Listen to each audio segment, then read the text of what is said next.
Hello my dear students, how are you all? Hope all of you are healthy and happy. So today we are going to continue our topic force of chapter force and pressure.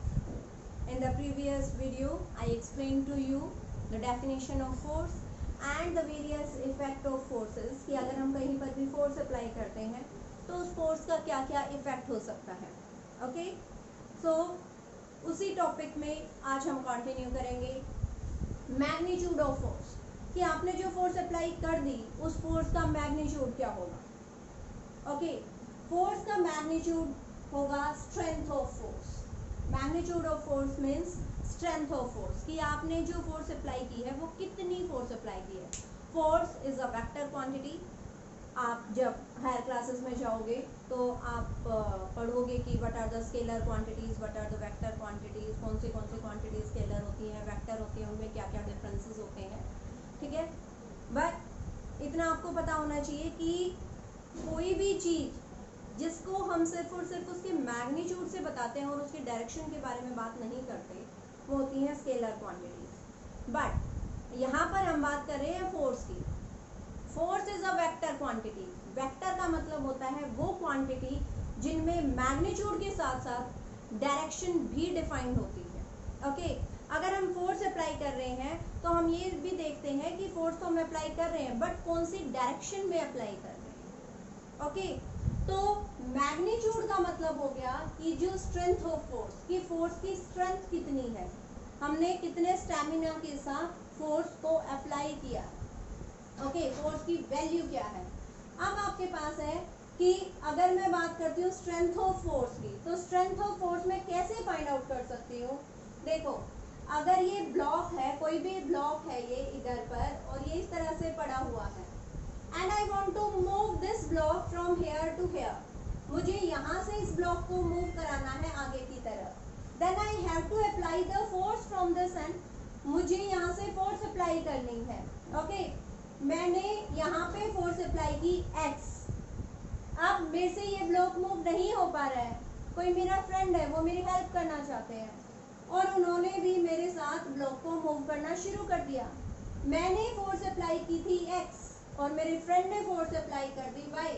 और क्योंकि same direction में apply की है, मैं भी block को इधर move कराना चाहती हूँ और मेरा फ्रेंड भी मेरे साथ कोऑपरेट करा रहे हैं और वो मेरी हेल्प करते करते वो भी फोर्स को इधर मूव करवा रहे हैं.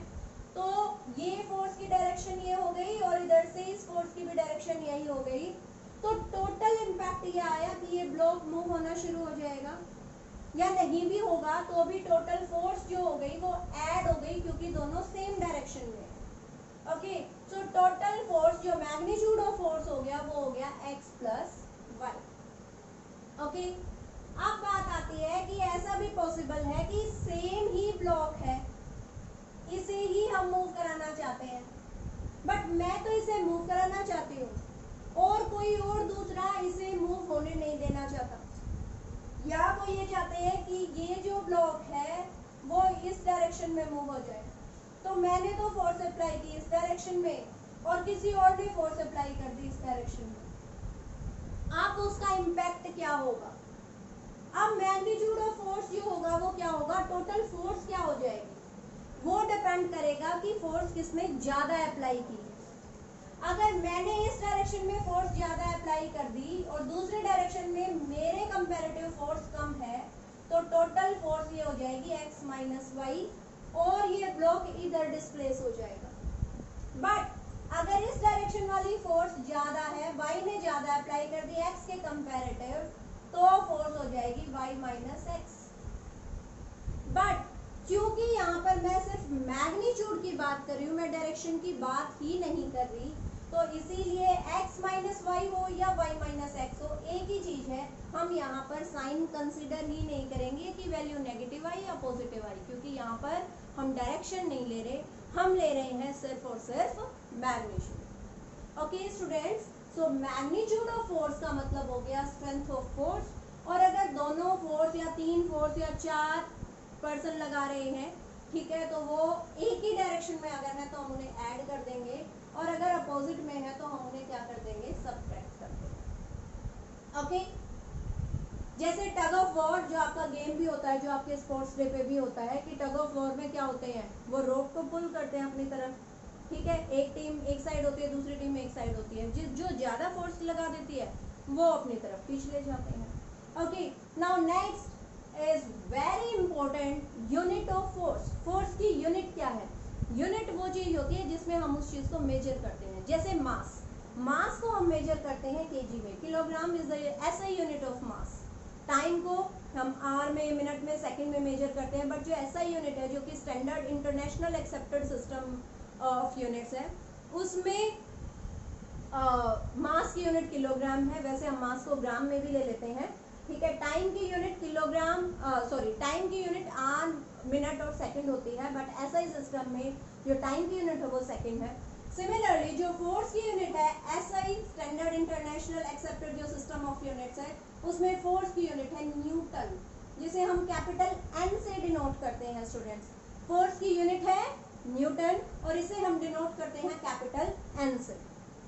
अब ये तो हो गया एसआई यूनिट, एग्जाम में पूछा भी जा सकता है SI unit of force is dash, blank छोड़ दें, ठीक है।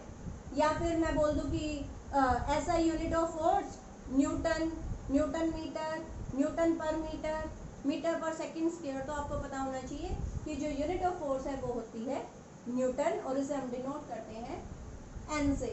जैसे फोर्स अप्लाई की 5 न्यूटन, फोर्स अप्लाई की 10 Newton. Okay, this is the unit of force. अभी अगर मैं बात करती हूँ ग्रेविटेशनल यूनिट की, तो ग्रेविटेशनल जो यूनिट है, वैसे हम सारी जगह जो लेते हैं वो ऐसा यूनिट लेते हैं, बट आपको नॉलेज होनी चाहिए। और दूसरा जो यूनिट है, जो दूसरा सिस्टम ऑफ यूनिट है, उसमें भी यूनिट्स का पता होना चाहिए। तो अगर हम फोर्स की बात करें तो ग्रेविटेशनल यूनिट जो है फोर्स की वो है किलोग्राम फोर्स। क्या है? Kilogram force. Okay, KGF, kilogram, small k, small g, small f, kilogram kg और फोर्स f। जो ग्रेविटेशनल यूनिट है फोर्स की वो है किलोग्राम f। और ये कितनी फोर्स होगी? It is the force required to lift a mass of 1 kg vertically. मतलब 1 किलोग्राम f, 1 kg f कितनी फोर्स होगी? ये फोर्स है कि जितनी अगर मैं 1 किलोग्राम मास को लूं और वर्टिकली उसे ऊपर की तरफ उठाऊं, क्योंकि हमें पता है कि नीचे की तरफ हमेशा ही ग्रेविटेशनल फोर्स ऑफ अट्रैक्शन होती है अर्थ की। अगर मेरे हाथ में कोई भी चीज है और अगर मैं उसे छोड़ देती हूँ, अगर मैं इसे नीचे की तरफ छोड़ दूंगी तो ये हमेशा ही क्या होगा? ग्रेविटी की वजह से नीचे की तरफ जाएगी। अगर मैं इसे ऊपर की तरफ उछालूंगी तो भी ये नीचे की तरफ ही आएगा। क्यों? ग्रेविटी की वजह से। ऐसे थोड़ा ना मैंने इसे ऊपर उछाल दिया तो ये गया, ठीक है।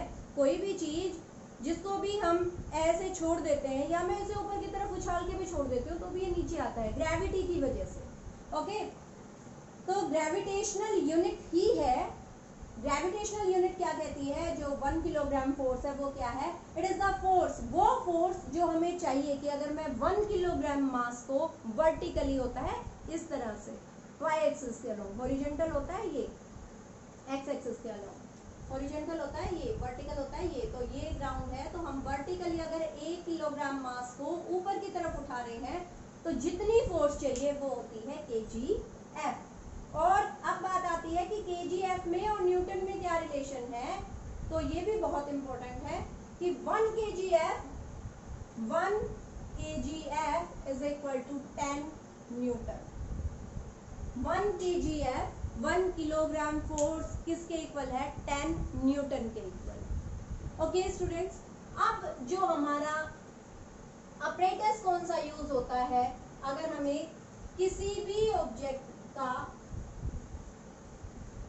मास को अगर हम मेजर करना चाहते हैं तो हम यूज करते हैं, अगर हम वेट को यूज करना चाहते हैं, वेट को फाइंड आउट करना चाहते हैं तो हम यूज करते हैं स्प्रिंग बैलेंस।